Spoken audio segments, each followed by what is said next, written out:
हिंदी कहानी बंदर और सुगरी। सुंदर वन में ठंड दस्तक दे रही थी। सभी जानवर आने वाले कठिन मौसम के लिए तैयारी करने में लगे हुए थे। सुगरी चिड़िया भी उनमें से एक थी। वह हर साल की तरह उसने अपने लिए एक शानदार घोंसला तैयार किया था और अचानक होने वाली बारिश और ठंड से बचने के लिए उसे चारों तरफ से घास फूस से ढक दिया था। सब कुछ ठीक चल रहा था कि एक दिन अचानक ही बिजली कड़कने लगी और देखते देखते घनघोर वर्षा होने लगी। बेमौसम आई बारिश से ठंड भी बढ़ गई और सभी जानवर अपने अपने घरों की तरफ भागने लगे। सुगरी भी तेजी दिखाते हुए अपने घोंसलों में वापस आ गई और आराम करने लगी। उसे आए अभी कुछ ही वक्त बीता था कि एक बंदर खुद को बचाने के लिए पेड़ के नीचे आ पहुंचा।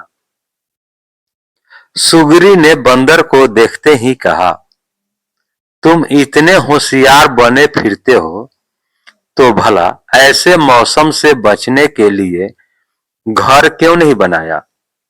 यह सुनकर बंदर को गुस्सा आया, लेकिन वह चुप ही रहा और पेड़ की आड़ में खुद को बचाने का प्रयास करने लगा। थोड़ी देर शांत रहने के बाद सुगरी फिर बोली, पूरी गर्मी इधर उधर आलस में बिता दी। अच्छा होता अपने लिए एक घर बना लेते। यह सुन बंदर ने गुस्से में कहा, तुम अपने से मतलब रखो, मेरी चिंता छोड़ दो। सुगरी शांत हो गई।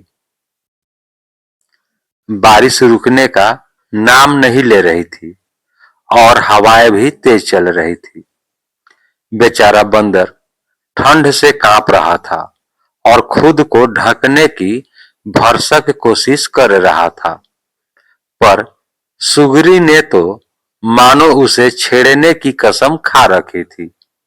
वह फिर बोली, काश कि तुमने थोड़ी अकल दिखाई होती तो आज इस हालत। सुगरी ने अभी अपनी बात खत्म भी नहीं की थी कि बंदर बौखलाते हुए बोला, एकदम चुप, अपना ये बार बार फुसफुसाना बंद करो। एक ज्ञान की बातें अपने पास रखो और पंडित बनने की कोशिश मत करो। सुगरी चुप हो गई।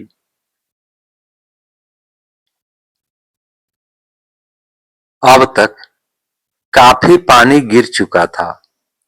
बंदर बिल्कुल भीग गया था और बुरी तरह कांप रहा था। इतने में सुगरी से रहा नहीं गया और वो फिर बोली, कम से कम अब घर बनाना सीख लेना। इतना सुनते ही बंदर तुरंत पेड़ पर चढ़ने लगा। भले मैं घर बनाना नहीं जानता, लेकिन तुझे मुझे तोड़ना अच्छे से आता है। और ये कहते हुए उसने सुगरी का घोंसला तहस नहस कर दिया।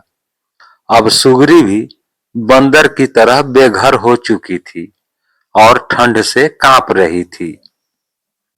दोस्तों, ऐसा बहुत बार होता है कि लोग मुसीबत में पड़े व्यक्ति की मदद करने के बजाय उसे दुनिया भर की नसीहत देने लगते हैं। वयस्क होने के नाते हर कोई अपनी स्थिति के लिए खुद जिम्मेदार है।